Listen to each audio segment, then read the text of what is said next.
I call the two main patterns that are associated with screen time and especially explicit matter. The first pattern I call strained brain. Mm-hmm. The brain is supposed to operate in this medium speed most of the time, that calm, alert, focused speed that you feel happy, relaxed, but awake. That is that medium speed. Strained brain, your brain is existing out in the extremes, wired and tired, too fast and too slow simultaneously. So that leads a person to feel stressed out and exhausted. And we know when people go to the screen, it's for stimulation and soothing, to soothe and stimulate this strained brain pattern, of course, reinforcing it. When my heart stops, not a second sooner, I'm gonna finish what I've begun, 'cause my heart's got a reason to believe in me in a dream, and whatever may come, and as long as I'm breathing, I'll keep believing that I'm not done until my heart stops.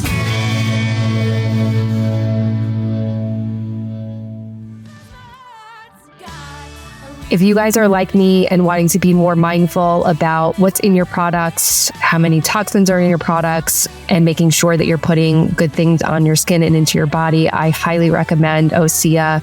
I did a total revamp on all my products, and this is one I have been using and now is a staple in my bathroom. I particularly love their Ocean Eyes Age Defining Serum. I feel like I don't have bags under my eyes anymore, and I just feel really good putting this on my skin, knowing something good is going on my skin and into my body. So if you want to check out Osea's products, use our code QTCPOD10 to get 10% off your first purchase. Dr. Trish Leigh, welcome to Quiet the Clock podcast. I am so excited to have you here. I think this is going to be such an important conversation. And really what we try to do on Quiet the Clock is to push forward conversations that need to be amplified. And I think this is definitely one of them. So welcome. Thank you so much for being here. Thanks. And, just before we jump into the conversation, I would love for you to just introduce who you are and the work that you do. Sure. Well, thank you for having me. I'm very excited to be here because I am on a mission to push forward the understanding that screens and screen time are affecting all of us, especially explicit matter, which comes in all forms, which I'd love to dive into. But really, it's not just about, our habits around screen time. The research that I have been doing shows it goes so much deeper than that. It affects our relationships, our mental and physical health, and our identity. Mm-hmm. So I would love to go really deep. But what I offer, I have a global coaching company. I offer neuro coaching across the world. I use something called qEEG, electroencephalogram. So I literally can see how people's brains perform and how screens of all types affect people's brains, adults and children, which is why I'm, so fired up about this, because I can see the damage and then I can see how it plays out in, behaviors of the mind and body. But I also have the ability to see the beauty of neuroplasticity at work.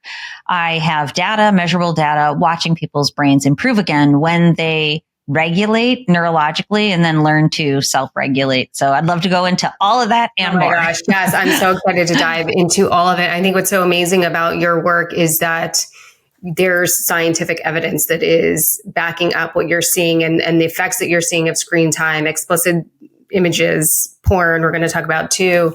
So it's not just sort of like opinion based or objective, like you're really seeing real time what's happening to the brain. And yeah, it's measurable. It's definitively measurable. And there's so much science around this that I consider myself the messenger, but I do know what I'm talking about, thankfully.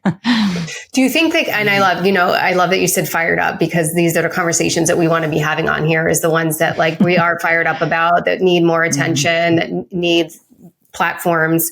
What fires you up the most about it? Do you think we're not as informed of the effects? And I want to get into all the effects, but do you think we're not truly informed in what's happening to us with this overusage of screen time, explicit material? Yeah, it's insidious in nature. I think that's the most important part for me. And what I mean by that is everybody's using screens.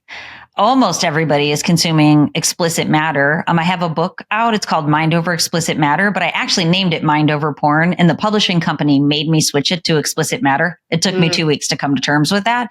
But now it did, honestly. For being honest, I'm like, no, this name is great. I don't want to switch it. And I have the funniest list. I haven't looked at it since then of other, titles I was trying to squeeze out. Then I'm like, okay, Mind Over Explicit Matter is pretty good.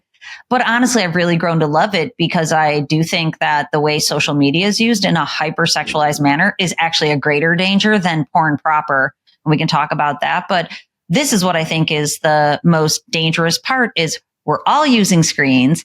Nobody's talking about the things they're actually doing that are harmful because they're trying to hide it. We can dive into all of those things. So, and people, they have a level of awareness that this isn't good for them, which is why it's mostly secretive or, kind of kept in the dark.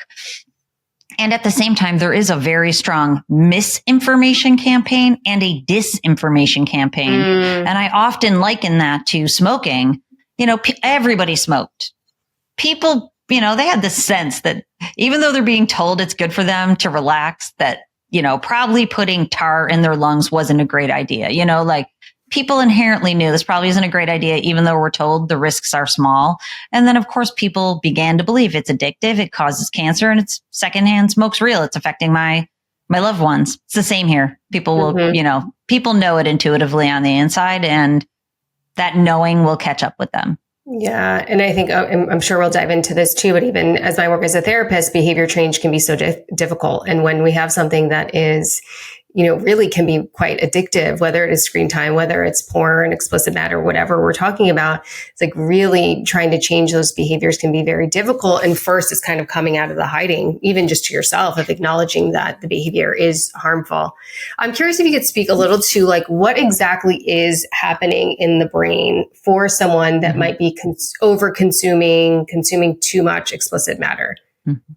Well, I actually just wanted to make a point that, that's why I wanted to point out at the beginning is I've told myself I'm going to speak more strongly about the technology that I use and what I can see and what I can do with that technology, because that first step in, being able to change a behavior is so difficult, but it's because you're trying to change behaviors of the mind and body using distorted thought and behavioral aspects. So my work is to address the neurological dysregulation underneath, shift that first, then get a person to start using their mind and body. And when we do that, it synergizes and people can recover quickly, so much more quickly than they ever imagined after sometimes decades of trying, Wow. But what happens is we know this, this is all proven by science. I call it the silent tsunami in my book, where there is neurological dysregulation deep down in the nervous system, in the brain, in the first few exposures to porn, especially, but also we can extend that to screens.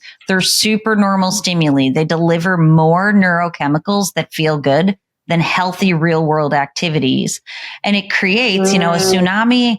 A tsunami is a wave that comes up on shore and it creates devastation, but it's caused, 200 miles below the ocean surface, there's a crack in the ocean floor and nobody sees it. All they see is a while later, all this devastation. That's what I mean by insidious. People don't understand that, if they started consuming porn when they were young, those changes, that neo-homeostasis, the new operating mode in their brain started back then. They ended up taking the neural pathways that are maladaptive, the ones towards compulsion and addiction from a young age, instead of taking the healthy neural pathways towards pleasure and happiness and connection in their life. So it creates measurable, distinct changes that then set the snowball effect of mental and physical health and relational health. But let me just tell you one more thing is I call the two main patterns that are associated with screen time and especially explicit matter. The first pattern I call strained brain. Mm-hmm. The brain is supposed to operate in this medium speed most of the time, that calm, alert, focused speed that you feel happy, relaxed, but awake. That is that medium speed. Strained brain, your brain is existing out in the extremes, wired and tired, too fast and too slow simultaneously. So that leads a person to feel stressed out and exhausted. And we know when people go to the screen, it's for stimulation and soothing, to soothe and stimulate this strained brain pattern, of course, reinforcing it. That was exactly what I'm thinking. Like not even helping with the things they're going to it for. And no, it's a negative feedback loop. It's a loop. Yeah. And then the more you go, you end up in a deficit state in your life. It's dopamine that people are chasing. Dopamine's at the core. It's known as the molecule of more motivation and pleasure, but it actually is a searching and seeking, insatiable type of molecule. It puts you on the hunt. So you continue to strive, but you never arrive because of tolerance building and escalation. So it creates a feedback loop where you're constantly looking for more pleasure, and then it leaves you in a deficit state in your life where all the dopamine would have been if you didn't get hooked on it from these other sources. Well, you mentioned something earlier about sort of this comparison of what a real life experience then becomes versus like these experiences when you're consuming. And it sounds like obviously becomes not comparable. Almost it seems like real life is not exciting, does not give you the dopamine hit that it should because you're getting it from these the screens. And in excessive amounts. That's one of the more important aspects. So I tell people all the time, like, so much of this is logical. That's why I think when people think about it logically, there's no chance but to see exactly what's happening. You know what I mean? Because if you were never exposed to these high level stimuli, like, your work would be where the dopamine would be. You'd get up every day and your mission and your purpose, that would be exciting, not like off the charts exciting, but enough exciting to have you work again, your relationships, you'd be eager to see your partner because that's where the dopamine would be. A healthy sexual experience would be at the top of stimuli because there would be nothing beyond that. These are normal, healthy stimuli in the real world, but it's trumped by these supernormal stimuli. And the easiest way that I can express it is, in healthy arousal that exists between, we don't want anybody at 0, but we'll call it 0 to 10, and a baseline healthy arousal is 5. You're just sitting on your couch, hanging out. So then when you have a sexual experience, that arousal should be up at 9, right? Very high. Or if you go skydiving, right? Super huge rush and you're excited. That's a 9. But porn, especially, is a level 15. Wow. It's fantasy. It's scenarios that would not happen in healthy sexuality. Much of it includes violence, which I say hits the friction point where people feel aroused and stimulated at the same time. Yeah. It's very dangerous. It hijacks the brain, and then the brain needs 15. It no longer feels good at 9. Never mind. 9 feels nothing, but then work feels like, work would have been a 6 or a 7. Now work feels like a 2. It's cortisol induced because now it just feels like a stressor. Your partner feels like a stressor. Your kids feel like a stressor. You stop doing your hobbies because they're not worth it. Not enough dopamine. Oh.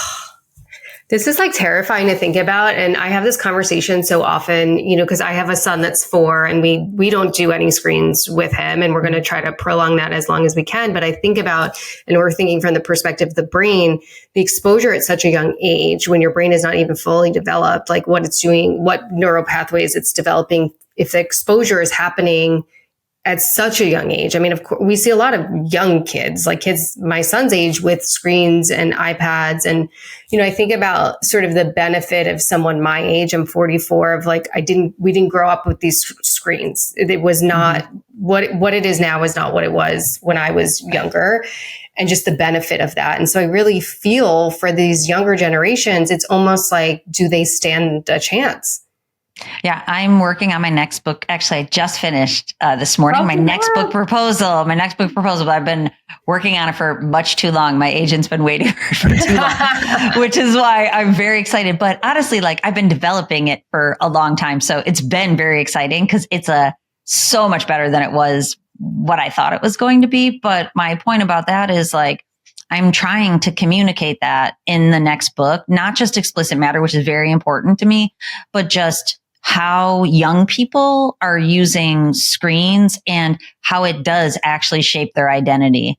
Because now it's all about the external validation, mostly in social media, but also in what they consume. A lot of external validation, which is, basically decreasing identity formation, which, as a therapist, I'm sure there's many theories and there's many structures put together on not just the neurodevelopmental aspect, but the psychological and the social development. These adaptive tracks and the maladaptive tracks. So identity formation is crucial. And I am thankfully also the proud mama of 5 kids. My kids are now, and I have a bonus son, so technically there's 6 of them. But oh my God, how do you have time for all that you're doing?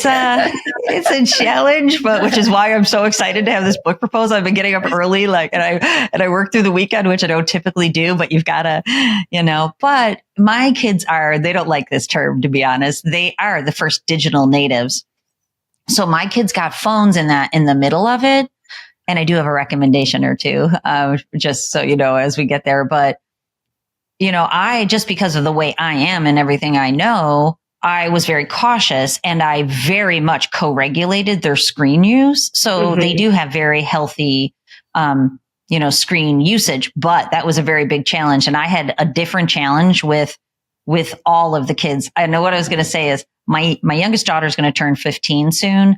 She's basically the only one I didn't have any major struggle with because I have been co-regulating with her for so long. But the point I wanted to make about her is that it's really beautiful to see her use her screen so intentionally. She rides horses. Yes. So my husband makes these assumptions that she's, brain rot scrolling, but she's staying connected to the equestrian community. She's very intentionally, she's not on it all the time. She's very much immersed in her life. And then when she is relaxing with screen time, she's using it to foster her life, not escape from it.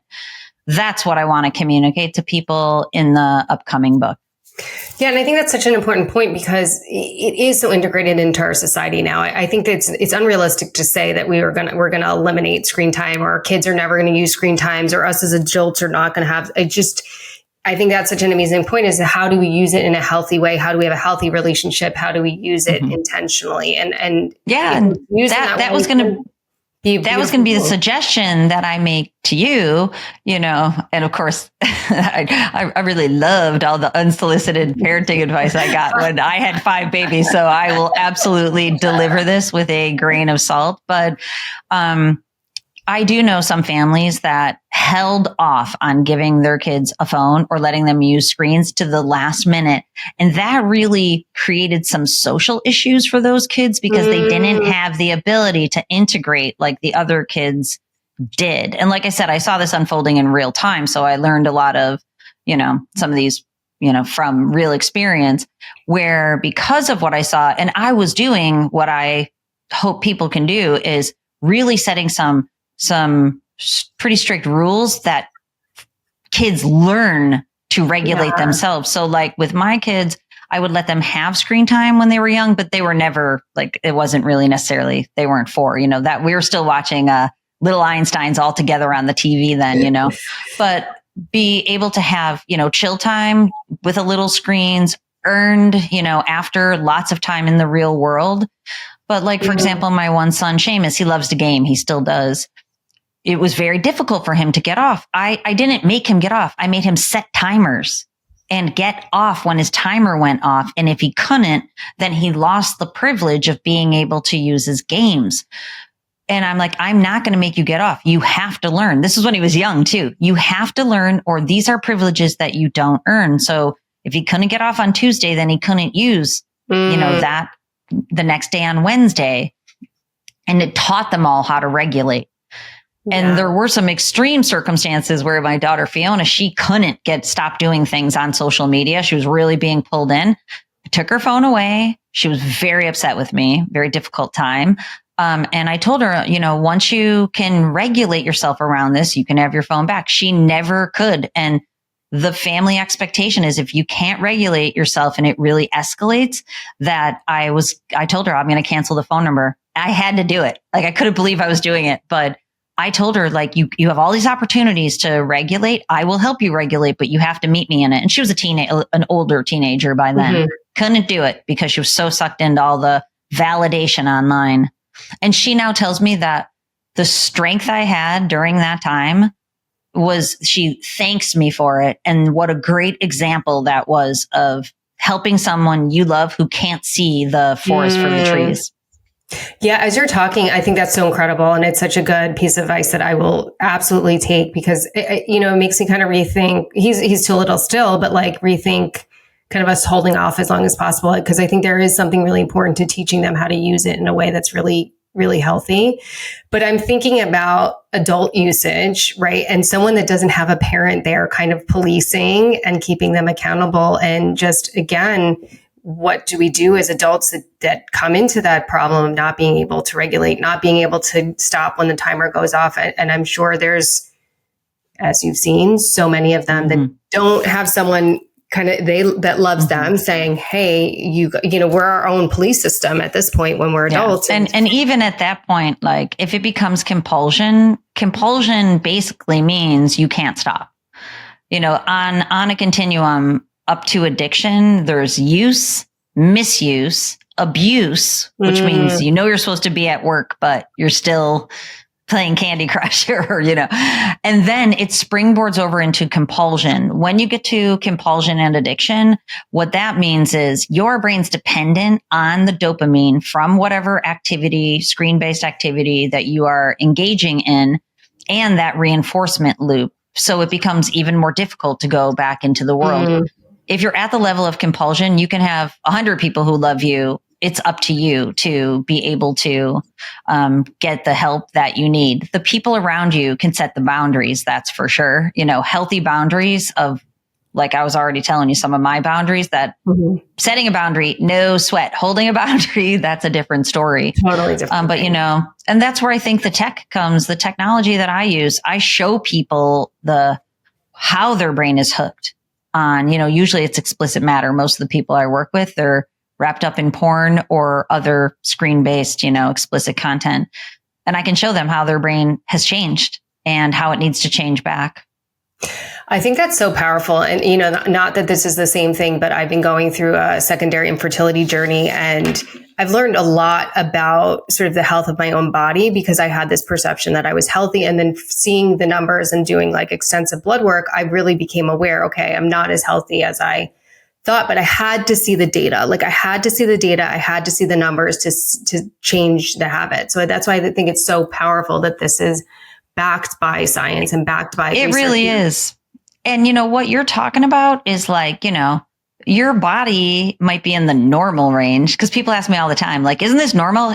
Unfortunately, it's normal. And, now, like, I don't need to speak to your body, but, there's toxins. There's like, we're dealing with a lot these days that people don't even have any clue that their physiology is dealing with. And the same holds for screens. So the importance is seeing, okay, you might be operating in what's now considered the normal range, but for you to live the life that you want and to achieve the goals and the outcomes that you want, optimization is necessary, right? So that's really the message is like, this is how far off from optimal you are. Some people I work with are, one level in one area. Other people are 3 levels, which is 3 standard deviations, which is 99.9% away from optimal in all areas. Wow. So, when you see that, you're like, okay, I've got a little work to do doing it. And then other people know because their lives are, pretty challenging when they get to those levels, high levels of dysfunction. It's difficult to work. Usually their partners are leaving them because they have sexual arousal dysfunction or lack of empathy or narcissistic behaviors, all the things that the screen can cause. Yeah, I want to dive they see the damage and they're like, I'm like, it's because of that. And you can change this. These are not personality disorders. These are neurological disorders that fall out in behaviors of the mind and body. Yeah. But yeah, so I definitely want to get into, and you mentioned neuroplasticity earlier, like I definitely want to get into how we can like rewire and change, but I want to dive a little deeper into the effects. And one of the things that you just mentioned was sort of like relationally, And one thing we talk a lot about on Quiet the Clock is dating, and many people feeling like dating is broken and kind of burnout and apps and things like that. But from a neuroscience perspective, how is porn and screen addiction reshaping what people expect out of connection and intimacy? Oh yeah, I hope you have a lot of time, but I will give you the synopsis is that, the brain becomes trained for instant gratification. With dopamine, the way it's supposed to work is that you earn it through, showing up in your life. You show up in a relationship and, old school, you go to coffee and you emotionally connect, and it takes energy and effort. Then you build that relationship and it becomes more intimate. Then it becomes a sexual relationship.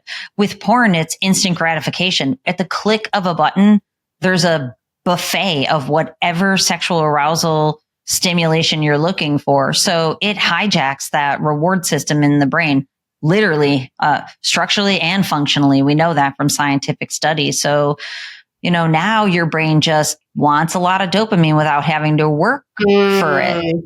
So now having to go on a date with a person and talk with them. Science is showing that the AI platforms are going to change their algorithm because scientific data is coming out that people prefer their AIs more than their partners. And how could you not? Your AI is always there and he's always telling you exactly what you want to hear. And he's always telling you how fabulous you are. Then you've got your partner who won't listen to you because he's wrapped up in his own thing. Or if he does, there's a banter, a back and forth because he doesn't always agree with you. Sometimes he tells you what you have to hear, right?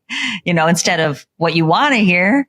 So that's what screens and especially porn are conditioning people to do. But it's important to look at social media because social media is creating parasocial relationships, transactional relationships, likes and hearts and fire emojis. You post something, they're transactions. That's not true intimacy. Yes. So all of this is making it so people, don't have the brain power to put in the energy to build relationships anymore, nor do they have the skills.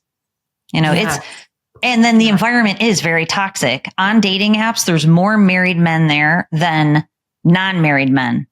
They're there for the dopamine hits that come along with the seeking and searching and all the, there's many women profiles there.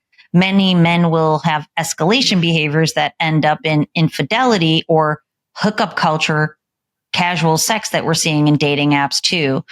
These are not individual, experiences with supernormal stimuli. They are all converging on people.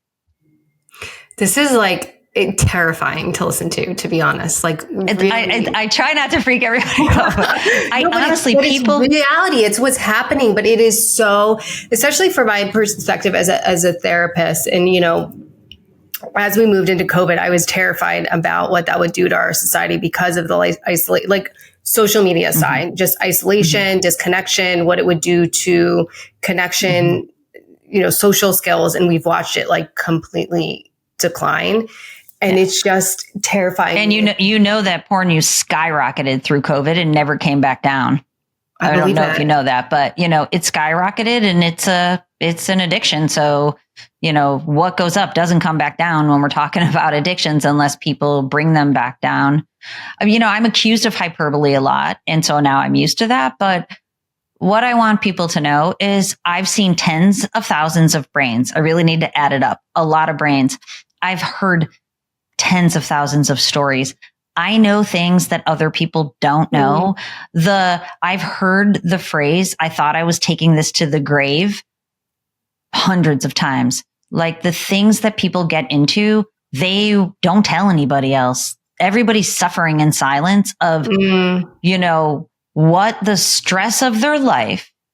Like I already told you, it's a feedback loop. So the human condition's a difficult one. Now they get hooked on all these different screen behaviors, reinforcing the difficulty of the human condition and driving them back and escalating what they're doing, not, keeping it even. And it is terrifying. I think it's the greatest crisis in, not only for individuals, but for families. We know more young men than should have erectile dysfunction, which means they can't be with a partner. I talk to those people all the time. If you can't be with a partner and you're addicted to porn, you know what that's going to do. So, families are direct correlation to the overuse of porn. Yeah. I've actually just completed a study with 201 brains showing the brain pattern. It adds to the scientific literature. It's not like the very first, but it adds a very big piece to the scientific literature on porn-induced erectile dysfunction. We know that's a thing that's proven scientifically. So of all the 10,000 plus images, stories you've heard, is there one gender that is suffering more than another? Is it men? Is it women? Kind of what are you seeing? Mm-hmm. It's different, but I'll give you a direct answer. And then I can, instead of doing it vice versa, men are suffering from the consequences of porn, OnlyFans, social media, even just like long form and short form videos. The way it affects women is self-objectification, which I don't need to tell anybody that. If you just go on social media, the evidence is there. So it's affecting young women.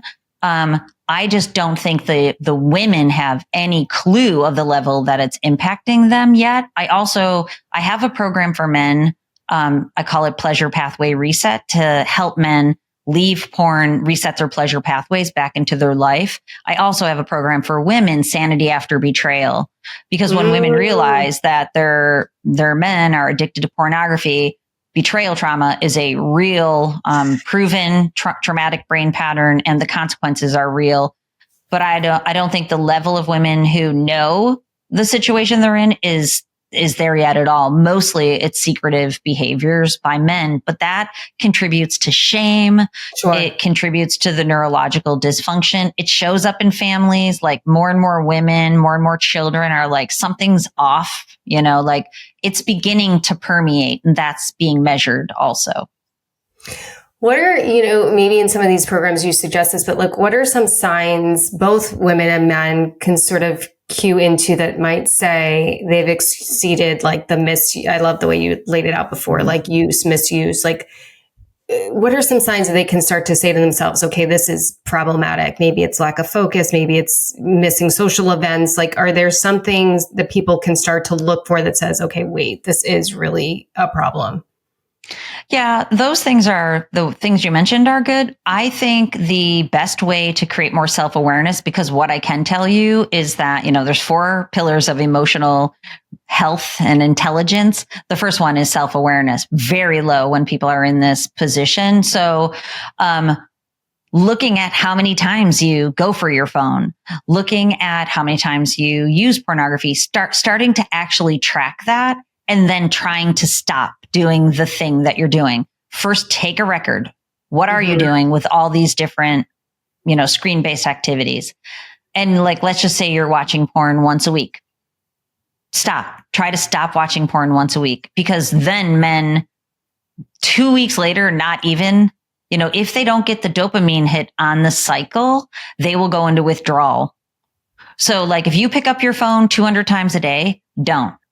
And feel what happens on the inside. Every time you want to go pick it up and you don't, feel that feeling, because that urge and that craving, that's the greatest way to create self-awareness, because most people think they are controlling their habit. When they take note of it and then they try to stop it, they really understand the essence of compulsion opposed to use. Yeah. They feel the compulsion. A compulsion is an urge or a craving. And I very rarely, I've never really had full, any type of screen time problem, but I joke. Somebody asked me once in a podcast, what's your screen problem? And I'm like, I don't know. It's a good question. But it was when I was editing my first book. I was working, I was on a deadline. So I've established my life that my deadlines are self-imposed. So I really don't feel like a ton of pressure ever. But the deadline was for the publisher, felt a lot of pressure. I was working 12-hour days. And at the end of the day, I would find myself reaching for Poshmark. I'm looking at Christian Louboutin shoes. It's like shoe porn. You know what I mean? Seriously. And then at the same time, I was looking at puppies. So I'm like, Poshmark and puppies is my problem. This is crazy. But I only lean that. I would have probably not seen that had I not been asked, because it's so infrequent for me, because I have established what I call a flexibly scheduled life. But that was really pretty funny. And then now I feel it, like on the days I work too much, I will like reach for Poshmark. I don't even really buy anything there. That's the interesting thing. So like that created a lot of self-awareness. Yeah. I feel like there's this narrative. I hold it sometimes like that.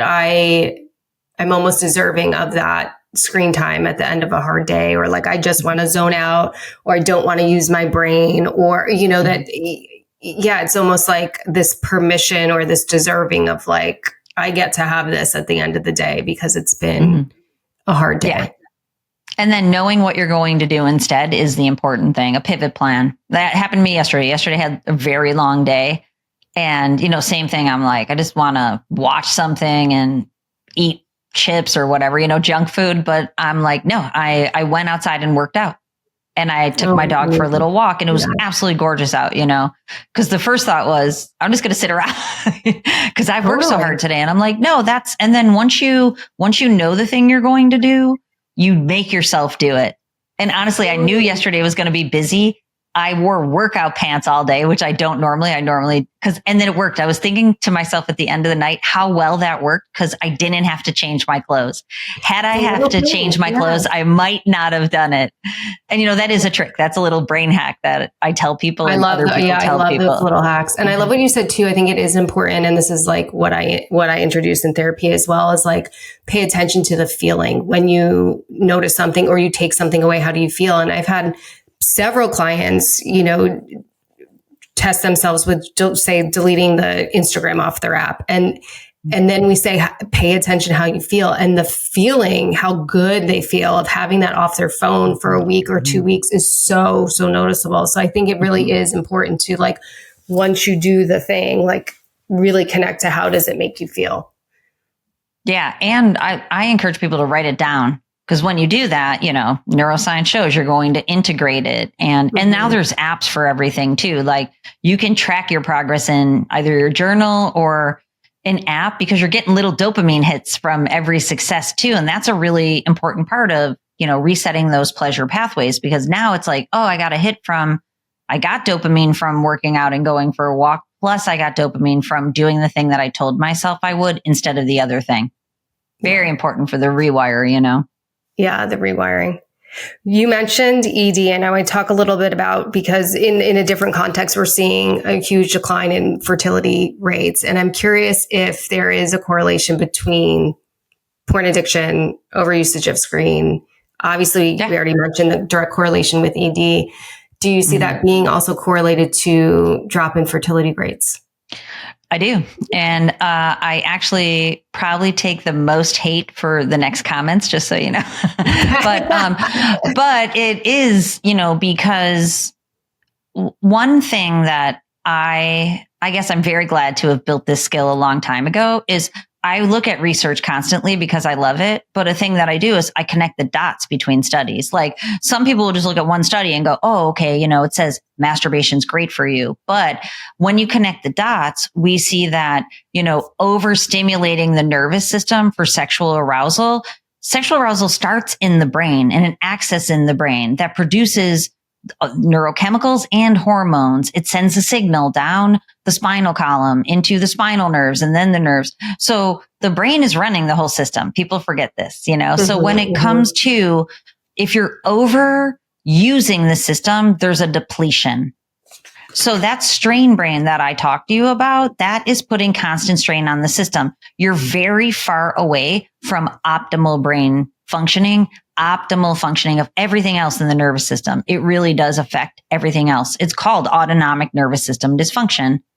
It's mostly sympathetic dominance that I'm talking about, meaning like your brain's stuck in mini fight or flight.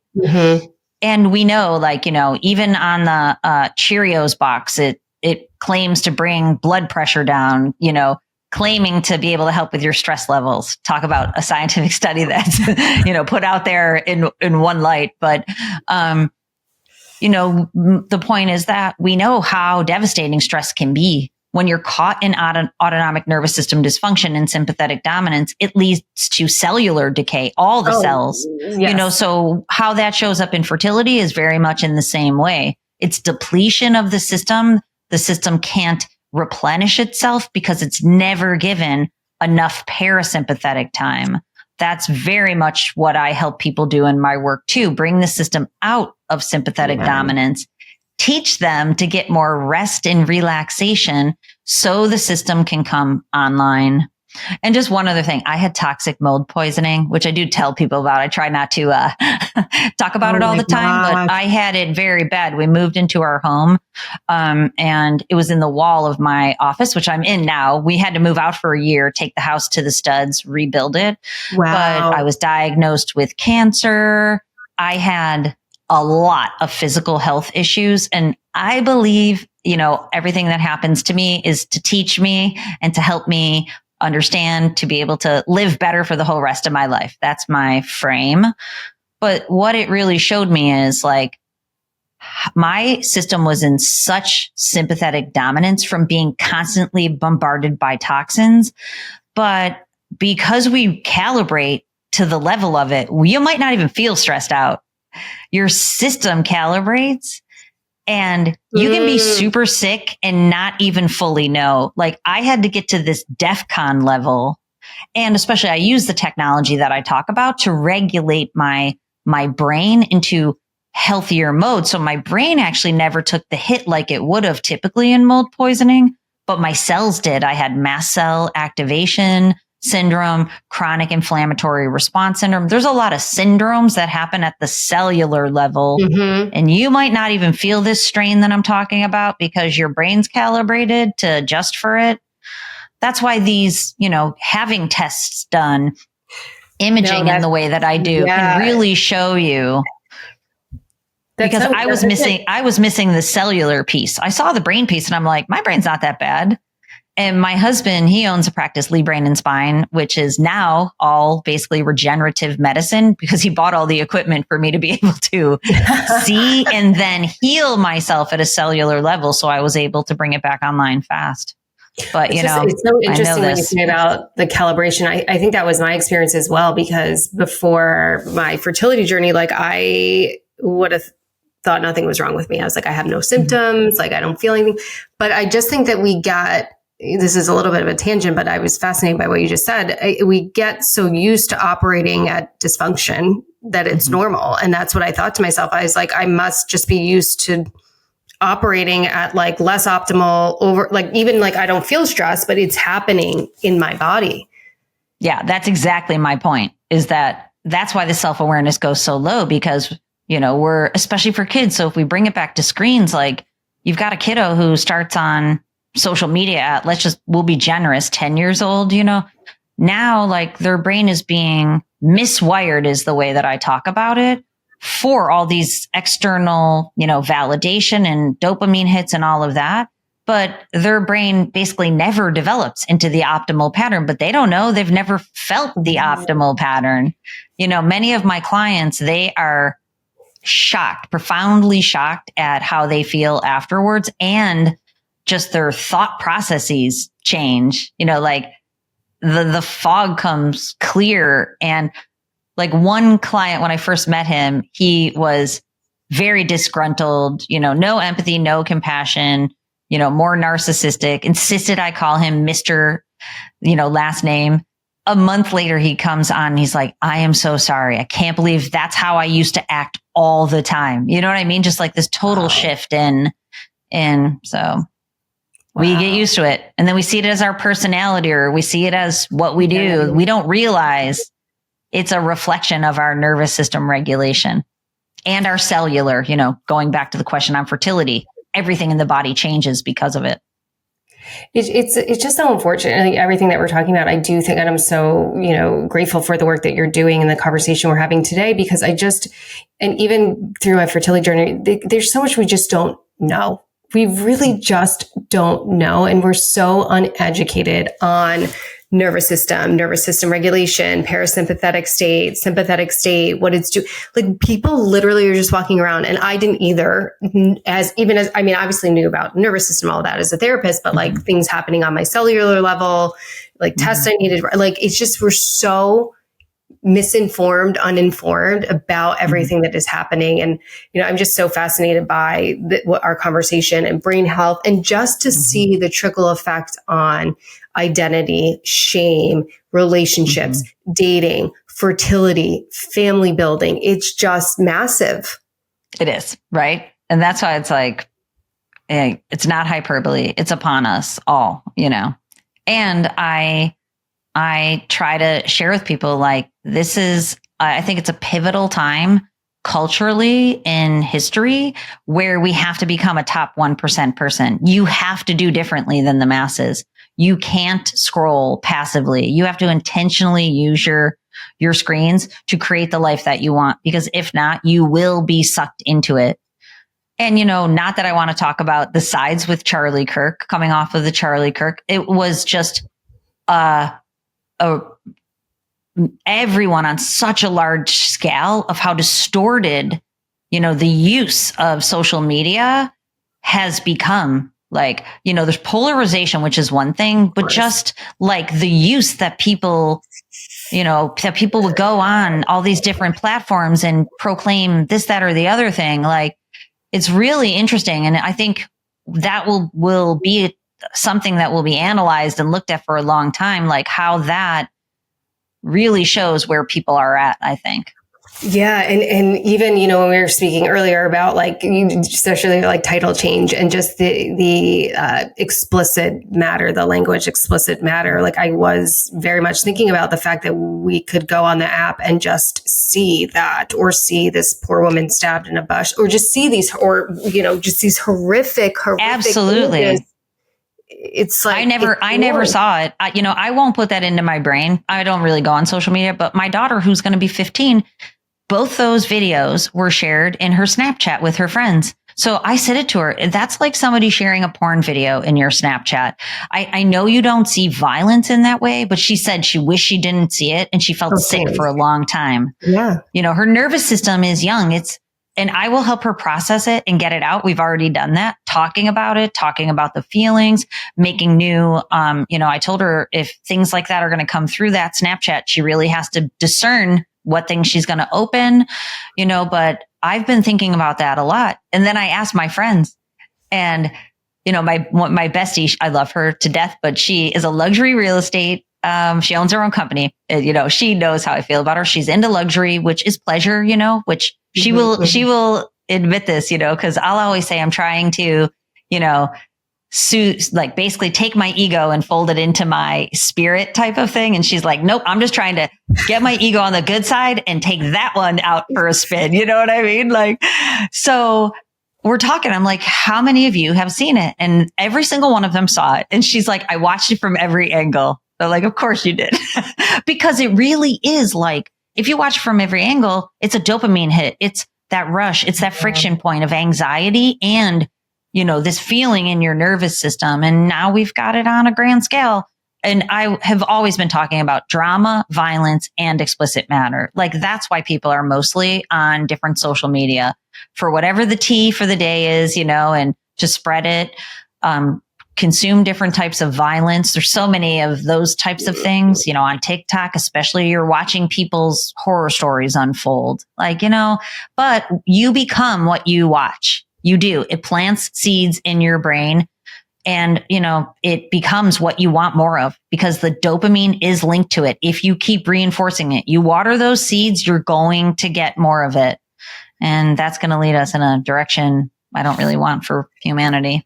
No, I know. And I just think about sort of the desensitization that happens and seeing those things, right? And what does that mean for empathy? And what is, right? It's just what we've seen since last week is that's another topic in and of itself. Absolutely. And I mean, that's already happening. That's why people have responded that way, because they are desensitized.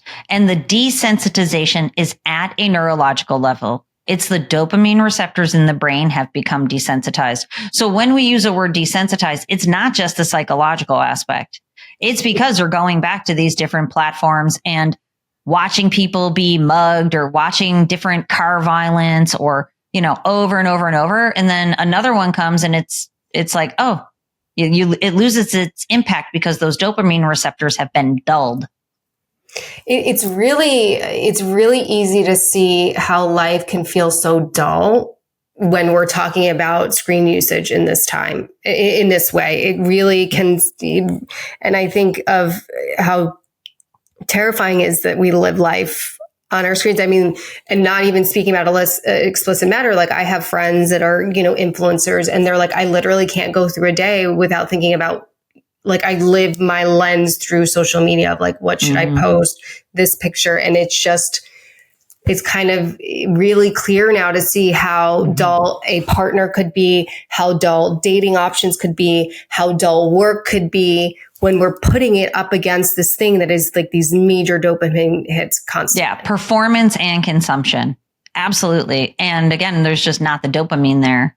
And, honestly, like with the Poshmark and puppies, the reason we feel that pull is to keep the ramped up feeling going, not to bring it down. Like we feel like we're bringing it down by relaxing, but we've heightened ourselves so much that it becomes a flywheel, and that's why like micro breaks throughout the day, not letting yourself get that ramped up. That's why when I say like, I have built a flexibly scheduled life, which has lots of downtime to bring the system down in the middle of everything. But on the days it gets ramped up, those are the days I need the pivot plan. And I have to wear the yoga pants so that I don't like just end up in, oblivion of that feedback loop. That's the lesson people need to take away is create a life that you love and it feels really good to you and you don't want to escape.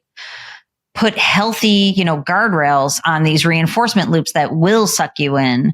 Decide what you're going to consume. Don't passively consume whatever comes at you. And, then that creates a life that you want. Yeah. Yeah, definitely. Amazing suggestions and techniques. Can we talk a little bit just again about neuroplasticity and because we've talked about what consumption can do and the neural pathways, but I think it's really important for people to understand that we can change that. Mm-hmm. Yeah. So I've talked about reinforcement loops, right? The neural pathways that you reinforce are the ones that then become the ones that you can easily use. And I liken it to, two pathways that if you're in a park and there's a pathway to the right and it's totally trampled down, there's no weeds, you can see the dirt. If that's what you're doing right now, leading back to your screens, that neural pathway is the way that will be easier for you to go.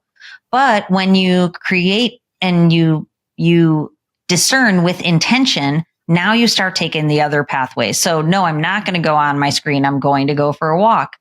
This pathway starts to grow over the one that was easy before. It'll start to grow over and the other path will start to become ingrained. But of course, it still has some weeds on it, but you have to take it over and over and over. And the key aspect to remember about neuroplasticity is it doesn't discern. It doesn't select. It's non-selective. It will follow where you point it. That's why I call it a pleasure pathway reset, because if you've set your pathways to lead to pleasure in the screen, you have to reset them to direct you into your life. And again, that's where I think the technology comes into play, because we can, from my standpoint, people can do a brain workout. Their brain stops taking this pathway, starts taking the healthier pathway, then we can get them rolling on it. Yeah. Oh my gosh. Fascinating. I'm equally terrified. If I could just say one more thing about neuroplasticity too, if you thought you were terrified yet, this is the cautionary tale, is that there is a transcription factor in the brain. It's called delta phos-B. Sometimes people have heard of it.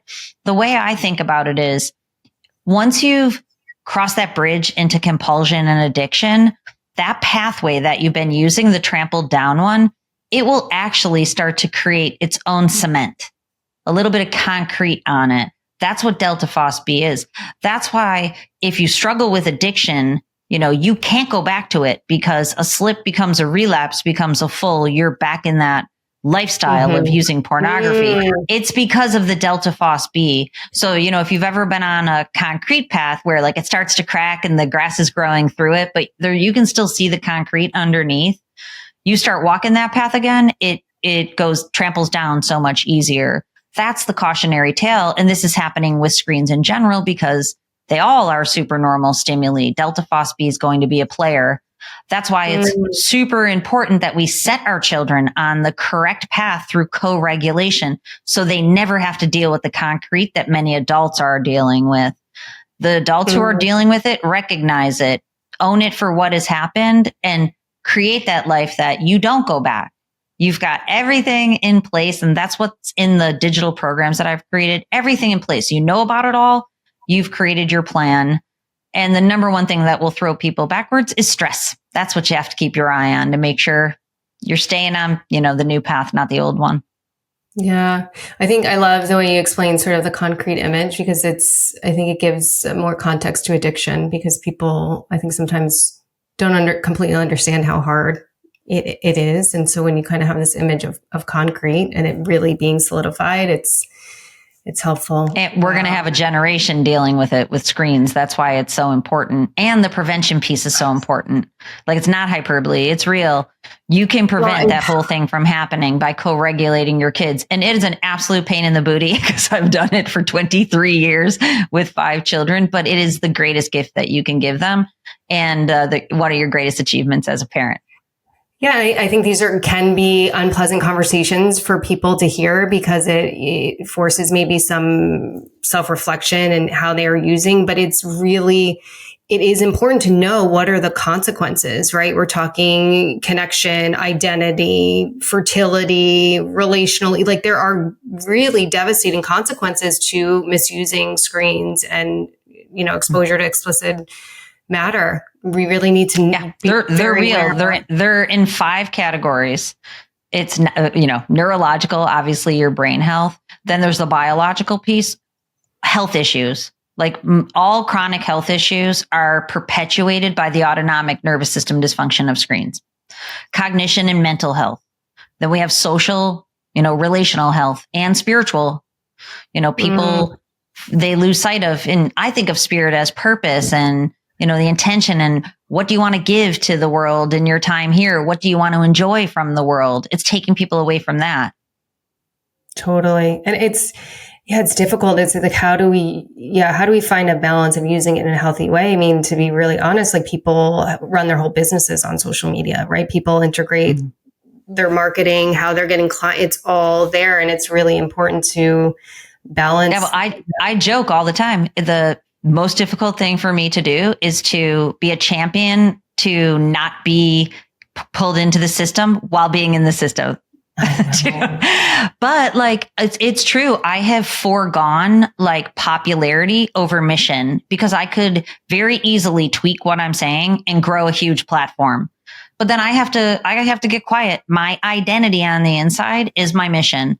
So is growing subscribers what I'm here for? No. Is telling people what they need to hear instead of what they want to hear what I'm here for? Yes. My guiding post is solid. And we faltered, my team and I have faltered a couple times. And I'm like, listen, we're out of our lane, people. We're not here to talk about that. We're here to help people in this way. Everybody back on point because it does happen. You know what I mean? And they're like, yes, we're all back on. We're on point because you get pulled by this stuff. You think you should do that. And you see everybody doing all these things. It's like golf. The joke in golf is the golfers don't look at the leaderboard.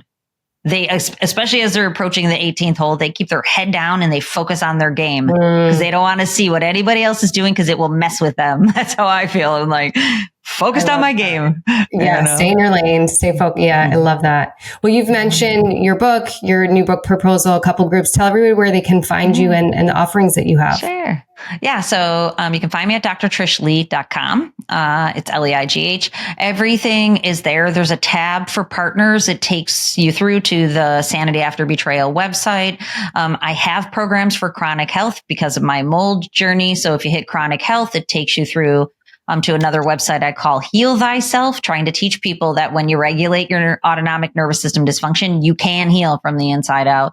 And then my main website is for screen addictions. And then I have 3 YouTube channels. They're all basically, you can find it from the website. And on my website, there's programs that are digital programs. And most importantly, the one-on-one clinic. I work with people all over the world. I work really hard to partner with leading software companies and hardware companies to be able to leave the office where my husband still is and to be able to take my show on the road. And now I work with people in almost every country, which is really amazing. And everybody does it from home. So it makes it really, really easy for people to access the most advanced technology in the world. And thankfully, I'm blessed to be one of the leading providers in this type of service. So, oh my gosh. Well, I'm so grateful to have you here. I'm so grateful to have you here and have this conversation. It's super important. I really appreciate being here because if I can help people here, it's going to make a massive ripple effect.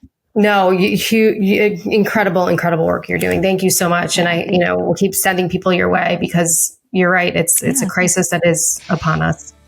Yeah, absolutely. So everybody do what we need to do, one person at a time. We'll get there.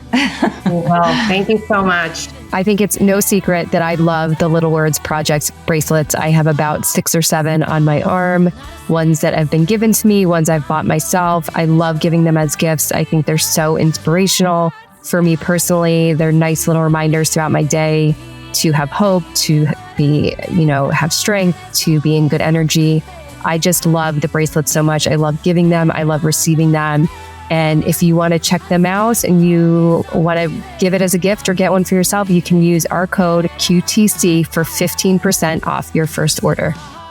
Hey guys, I'm Beth. Thank you so much for tuning in to Quiet the Clock. If you want to hear more episodes and learn more about how to dismantle societal timelines, live life on your own terms, live life fully and authentically, subscribe to our channel on YouTube. And you can also follow us on Instagram and TikTok at Quiet the Clock Pod.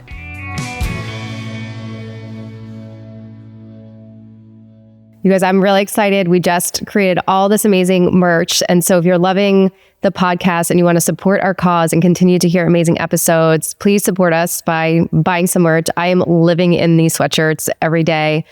We have a range of colors. We have hoodies, we have mugs, we have hats, we have journals. We have all of the things. And I love having them on because it's just a reminder to quiet the clock, to slow down, to let life unfold and be happy. So there's meaning and purpose behind wearing it too, which is a nice reminder. So check out our website, quiettheclock.com, to get your merch. If this episode resonated with you, I would love for you to give Quiet O'Clock a follow. We are on all streaming platforms, Apple Podcast, Spotify, Amazon Music, and YouTube. Like, follow, subscribe. Please leave us a review. Continue to join us for conversations on how to rewrite your own timeline and live life on your own terms.